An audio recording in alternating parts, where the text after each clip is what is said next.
Hello and welcome to SPMIS Academy. Today we'll analyze important newspaper articles of 24th August 2026. Please note you can download the PDF version of today's newspaper analysis by clicking the link given in the comment section.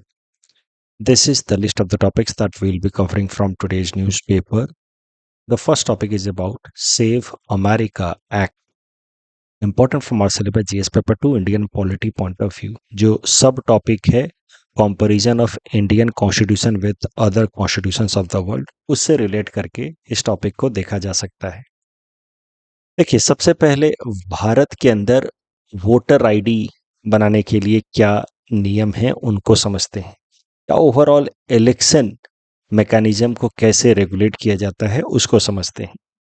हमारे संविधान में article 324 gives power to Election Commission of India to ensure that the election is conducted in free and fair manner. उसके लिए election commission of India के पास superintendence, direction and control of election का power है as per article 324 of the constitution.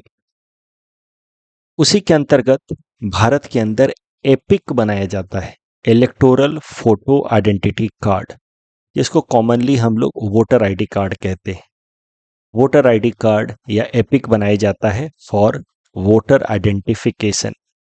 साथ ही साथ जो इलेक्टोरल रोल्स होते हैं, जिसको हम लोग वोटर लिस्ट भी कहते हैं, that is periodically updated through a process जिसका नाम है special intensive revision done under supervision of election commission of India.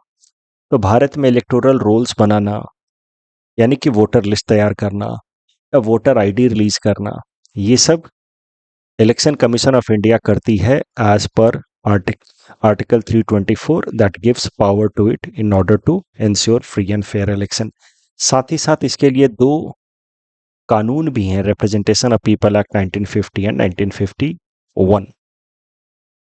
Bharat में जब भी इलेक्शन होता है तो कुछ सेलेक्ट कैटेगरीज के लोग, जैसे कि eligible elderly people, disabled voters या गवर्नमेंट एम्प्लॉयज जो इलेक्शन ड्यूटी में काम कर रहे हैं, उनको अलाउ किया जाता है कि वो पोस्टल बैलेट के थ्रू अपना वोट दे पाए. मतलब उनके लिए स्पेशल प्रोविजन बनाया जाता है ताकि वो बिना बूथ पे जाए हुए ही वो अपना वोट दे पाए और राइट टू वोट, जो एक कॉन्स्टिट्यूशनल राइट है अंडर आर्टिकल 326, उसको वो प्रैक्टिस कर पाए. तो भारत में आप कह सकते हैं कि डिटेल्ड तरीके से संविधान में कुछ व्यवस्था की गई है. साथ ही साथ पार्लियामेंट ने दो प्रमुख कानून बनाए हैं, representation of people act 1950 and 51, ताकि हमारे यहाँ पे जो इलेक्शन प्रोसेस है वो पूरी इंटीग्रिटी के साथ कंप्लीट की जाए.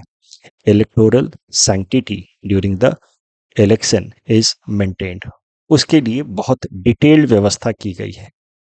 वहीं अगर हम कंपेयर करें अमेरिका के साथ, तो अमेरिका के अंदर सिस्टम काफ़ी लूज है as far as electoral processes are concerned. Unlike India, there is no single nation wide voter registration system.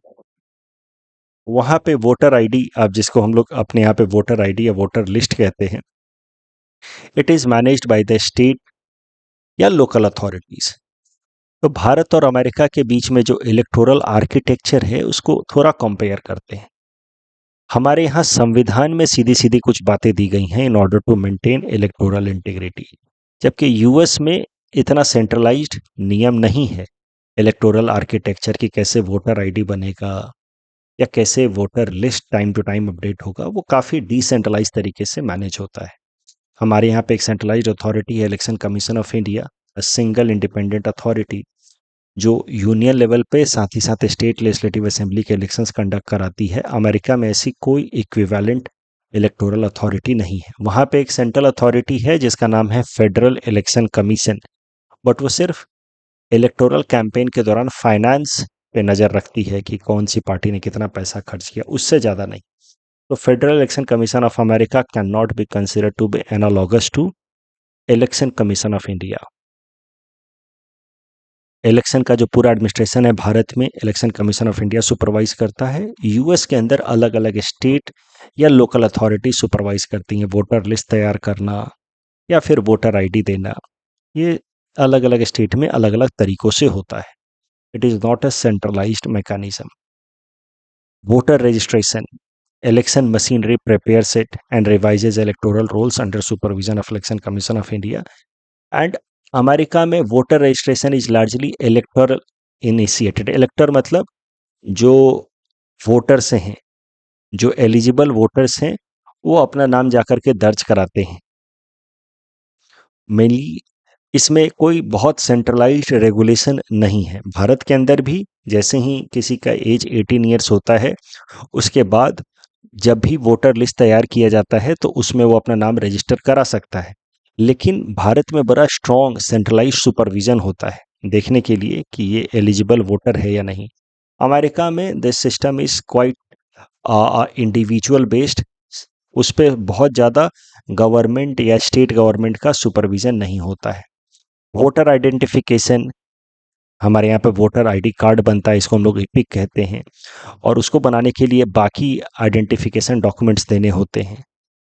वहाँ पे वोटर आइडेंटिफिकेशन के लिए अलग अलग स्टेट्स में अलग अलग नियम है. कहीं पे वोटर आईडी है, कहीं पे नहीं है, कहीं पे दूसरे डॉक्यूमेंट्स के थ्रू ही लोग वोट दे देते हैं, ड्राइविंग लाइसेंस एंड ऑल, उसके थ्रू ही वोट दे देते हैं. तो अलग अलग स्टेट में अलग अलग नियम है.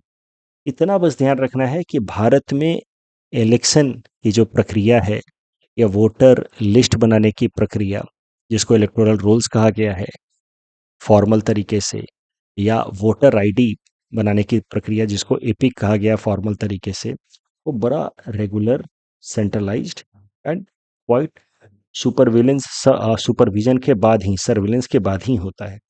अमेरिका में सिस्टम काफ़ी लूज है. अलग अलग स्टेट के अंदर अलग अलग नियम है. कहीं पे वोटर आईडी मिलता है, कहीं दूसरे डॉक्यूमेंट्स के बेसिस पे लोग वोट कर देते हैं. एक और मुख्य अंतर है कि भारत में ये जो पोस्टल वोटिंग है वो बड़ा लिमिटेड तरीके से अवेलेबल है. अमेरिका में बड़ा इजीली अवेलेबल है. जिसकी इच्छा हुई वो जाकर के बूथ पे वोट देता, नहीं तो लोग पोस्टल वोटिंग के थ्रू भी वोट दे देते हैं. Election rules in India are quite uniform, जबकि अमेरिका में it varies across the states. अब करंट कॉन्टेक्स्ट पे आते हैं. बड़ा रेयर ओकेजन है जब डोनाल्ड ट्रंप ने भारत की किसी व्यवस्था की तारीफ की हो. Donald Trump has praised India's electoral system. Particularly दो चीज़ों की उन्होंने तारीफ की है. पहला, स्ट्रिक्ट वोटर आइडेंटिफिकेशन. सबका वोटर आईडी बनता है जिसको हम लोग एपिक कहते हैं. और दूसरा, limited postal voting rules. Postal voting rules जो हैं वो बड़ा लिमिटेड लोगों को अवेलेबल है. डोनाल्ड ट्रंप ने कहा है कि इससे इलेक्टोरल इंटीग्रिटी बनी रहती है, और इस तरीके का स्ट्रॉन्ग सेंट्रलाइज सिस्टम अमेरिका में भी लाया जाना चाहिए, ऐसा वो कहते हैं. और इस कारण से वो चाहते हैं कि अमेरिका में एक कानून लाया जाए, save America act, for tough registration and limited postal voting rules. Save America act वो लाना चाहते हैं. It stands for safeguard American voter eligibility act. It's a proposed US federal election law. Proposed है, इसका मतलब अभी ये पास नहीं हुआ है. And it mainly aims at strengthening voter eligibility verification. Voter ID हर जगह बने, और वोटर आईडी बनने से पहले स्ट्रॉन्ग वेरिफिकेशन हो, ताकि इन एलिजिबल या नॉन सिटीजन्स को वोट देने से प्रिवेंट किया जा सके. स्ट्रिक्ट नेशनल स्टैंडर्ड्स होने चाहिए फॉर वोटर वेरिफिकेशन. साथ ही साथ पोस्टल वोटिंग को भी लिमिट किया जाना चाहिए. अभी ये कानून पास नहीं हुआ है, वहाँ पे सिर्फ हाउस ऑफ रिप्रेजेंटेटिव ने इसको पास किया है, लेकिन सेनेट जो वहाँ की अपर हाउस है उसने इसको पास नहीं किया है. 2024 में जो लोकसभा इलेक्शंस हुए भारत के अंदर, उसमें 64 करोड़ वोटर्स ने वोट किया, और सिर्फ 1% से कम लोग जो थे वो अलाउ किए गए to go for postal voting. तो भारत में जो पोस्टल वोटिंग है वो काफ़ी लिमिटेड है. अमेरिका में उसको स्ट्रिंजेंट बनाने की आप डिमांड कर रहे हैं यूएस प्रेसिडेंट. इस टॉपिक के बेसिस पे 2 प्लेन्स प्रैक्टिस क्वेश्चन हैं. इन दोनों क्वेश्चंस को आप अटेम्प्ट करें and you can submit the answer in the comment section. ये सवाल यूपीएससी ने अभी रिसेंटली जो मेंस एग्जाम वो कंडक्ट करा रही है उसमें उन्होंने पूछा है जीएस पेपर 2 में, is the right to vote a fundamental right.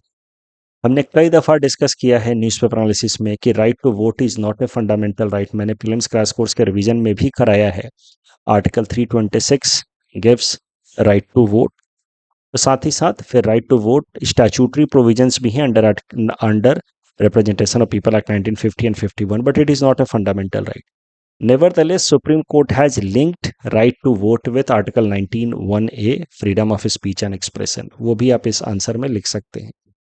Election commission of India का पावर पोजीशन क्या है इलेक्शन इलेक्टोरल रोल्स को लेकर के, वो पूछा गया है. तो आर्टिकल 324 जो इलेक्शन कमीशन ऑफ इंडिया को सुपरिटेंडेंस का पावर देता है, वोटर आईडी वगैरह तैयार करने का पावर देता है, इलेक्टोरल रोल्स को अपडेट करने का थ्रू एसआईआर वो पावर देता है. हमने देखा है कि 9th round of SIR is being done, ये भी हमने करंट अफेयर्स में देखा है.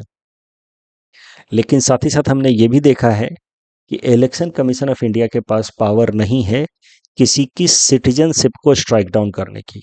हाँ, citizenship is a condition for getting name updated in voter list. Voter list में नाम चढ़ने के लिए सिटीजनशिप एक क्वालिफिकेशन है, ये बात सही है. लेकिन अगर कोई इंसान अपनी सिटीजनशिप साबित नहीं कर पा रहा तो election commission of India at max उसका नाम वोटर लिस्ट में अपडेट करने से मना कर सकता है. इलेक्शन कमीशन ऑफ इंडिया के पास पावर नहीं है कि उस इंसान को वो इलीगल इमिग्रेंट डिक्लेयर कर दे. उसके लिए अलग से कानून है, सिटीजनशिप एक्ट ऑफ 1955, और फिर उसके लिए तय करने के लिए उस इंसान की सिटीजनशिप स्टेटस उसके लिए फॉरेनर ट्रिब्यूनल्स हैं.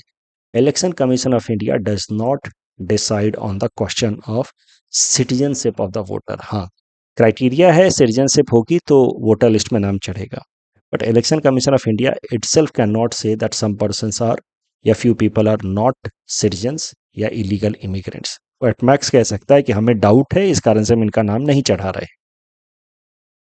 Next topic is about great transshipment scam, important from our syllabus GS paper 3 Indian economy point of view. US president Donald Trump ने चाइना को अक्यूज किया है for circumventing US tariff by routing exports through third countries.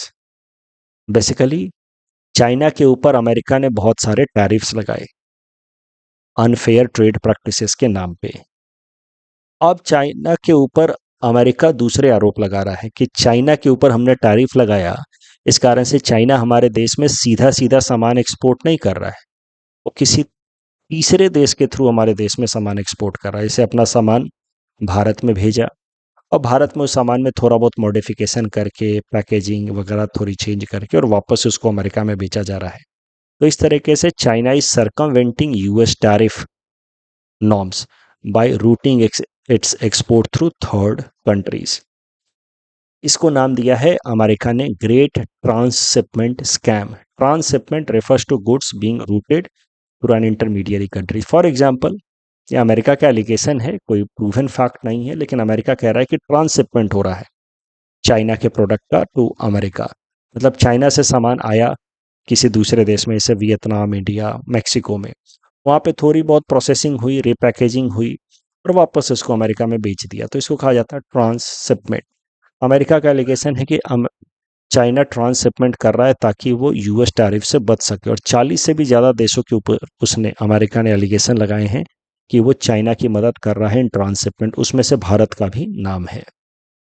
अब America क्या करता है कि जिन देशों के ऊपर उसको लगता है कि वो ट्रांसशिपमेंट में सपोर्ट कर रहा है चाइना के, as per customs department of America, if any product is suspected to be transshipped via third country from China, उस पर 40% एडिशनल टैरिफ लगाया जाता है. तो कस्टम्स डिपार्टमेंट तय करता है, अमेरिका का कस्टम्स डिपार्टमेंट अमेरिका का तय करता है कि कोई सामान ट्रांसशिप तो नहीं हो रहा है चाइना से, और अगर ऐसा हो रहा है उस पर 40% ट्रांसशिपमेंट टैरिफ लगाया जाता है. और भारत का भी नाम ले आया है अमेरिका ने कि भारत भी ये ट्रांसशिपमेंट स्कैम में चाइना की मदद कर रहा है. ये एलिगेशन है अमेरिका की तरफ से. इससे इम्पैक्ट क्या होगा भारत के ऊपर? अब जो इंडियन एक्सपोर्ट्स अमेरिका में जाते हैं उसकी ज़्यादा स्क्रूटनी होगी, देखा जाएगा कि कहीं ये चाइना के का सामान तो नहीं है जो भारत के थ्रू ट्रांसशिपमेंट हो रहा है. तो इससे भारत का जो एक्सपोर्ट है अमेरिका के अंदर वो थोड़ा स्लो डाउन होगा, क्योंकि कस्टम क्लियरेंसेस डिले होंगे. टैरिफ भी ज़्यादा लग सकता है अगर किसी प्रोडक्ट को वहाँ की कस्टम ने डिक्लेयर कर दिया कि ये चाइना का सामान है जो भारत के थ्रू ट्रांसशिप हो रहा है, तो उस पर ज़्यादा टैरिफ लगेगा. India US trade relations impact हो सकते हैं.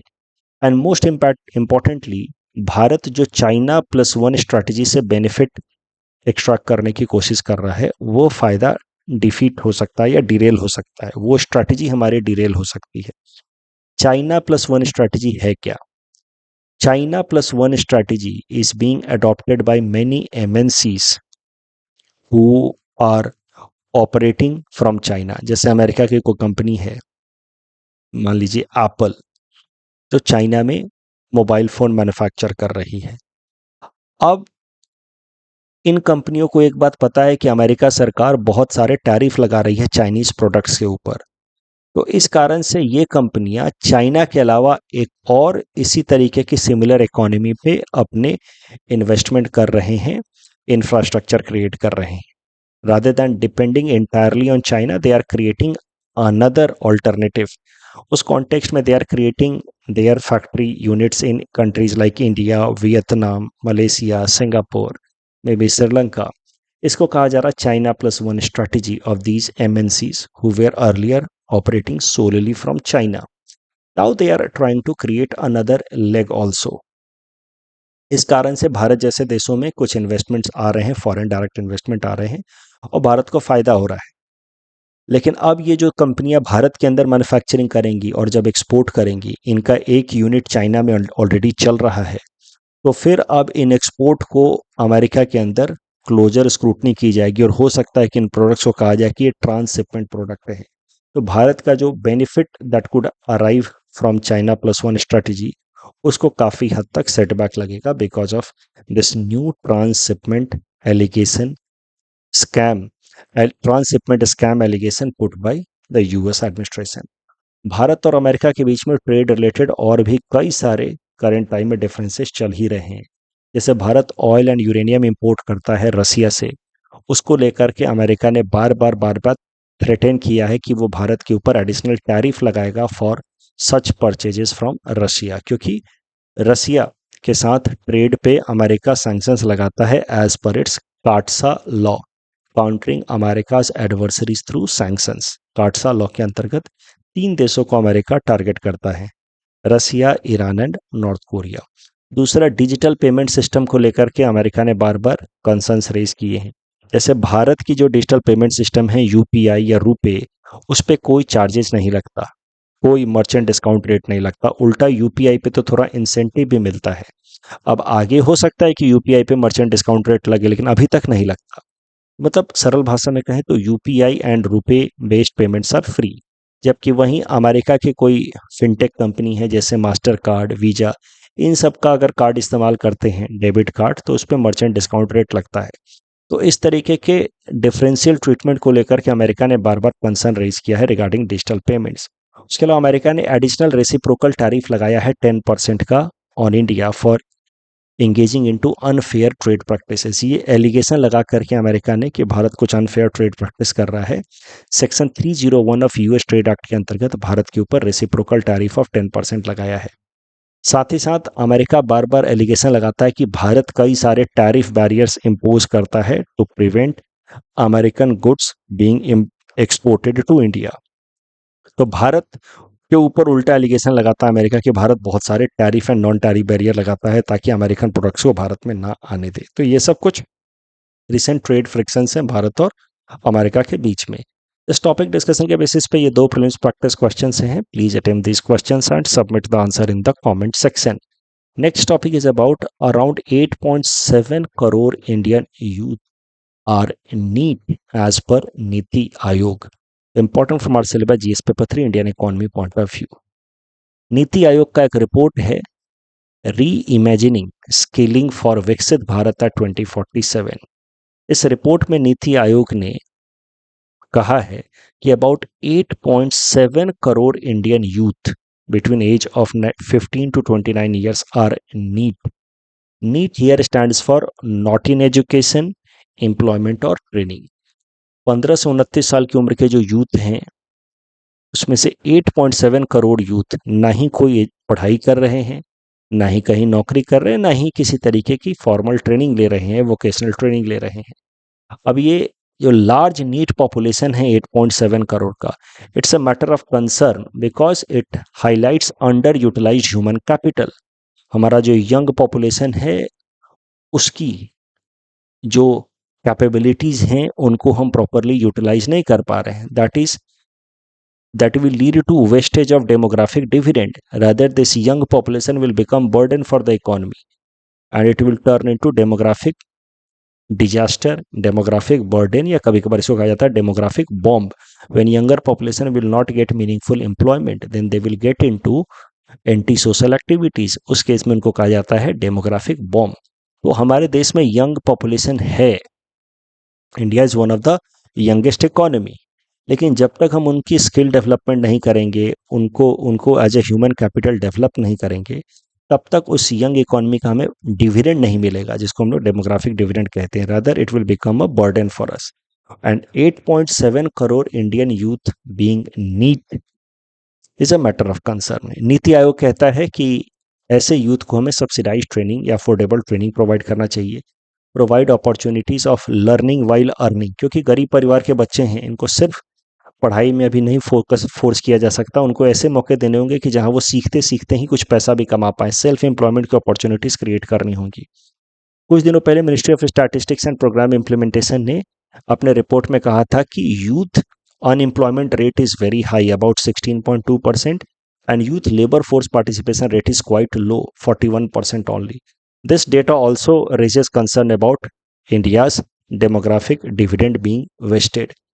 तो चूंकि इस साल कॉकरोच जनता पार्टी वाला प्रोटेस्ट हुआ है जंतर मंतर पे, इस कारण से यूथ से संबंधित प्रश्न आने के मेंस में या एसए या एथिक्स में संभावना ज़्यादा है, मेंस के जीएस पेपर में या एथिक्स या एसए में। और यूथ की समस्या सिर्फ एग्जामिनेशन सिस्टम में सैंक्टिटी नहीं है, एग्जामिनेशन सिस्टम की इंटीग्रिटी नहीं है। यूथ की समस्या है अनएम्प्लॉयबिलिटी, यानी कि lack of skill, industry academia mismatch. उसके पास वो स्किल नहीं है, उसको जो पढ़ाया जा रहा है उसका मार्केट में डिमांड नहीं है, और इस कारण से यूथ फ्रस्ट्रेट हो रहा है। और वो फ्रस्ट्रेशन का फेस था दिल्ली के अंदर protest. It was not just about paper leak of any particular exam. और जब तक यूथ की एम्प्लॉयबिलिटी इंप्रूव नहीं की जाएगी, youth is not taken out from being NEET, not in education, employment and training. ऐसे यूथ को जब तक ट्रेनिंग नहीं दिया जाएगा, लेबर फोर्स पार्टिसिपेशन रेट नहीं बढ़ाया जाएगा, अनएम्प्लॉयमेंट रेट नहीं घटाया जाएगा, तब तक इस तरीके का डिसकंटेंटमेंट बढ़ता रहेगा और एक नहीं तो दूसरे फॉर्म में ये प्रोटेस्ट चलते रहेंगे। इस टॉपिक के बेसिस पे ये 2 प्रीलिम्स प्रैक्टिस क्वेश्चंस हैं। Please attempt this questions and submit the answer in the comment section.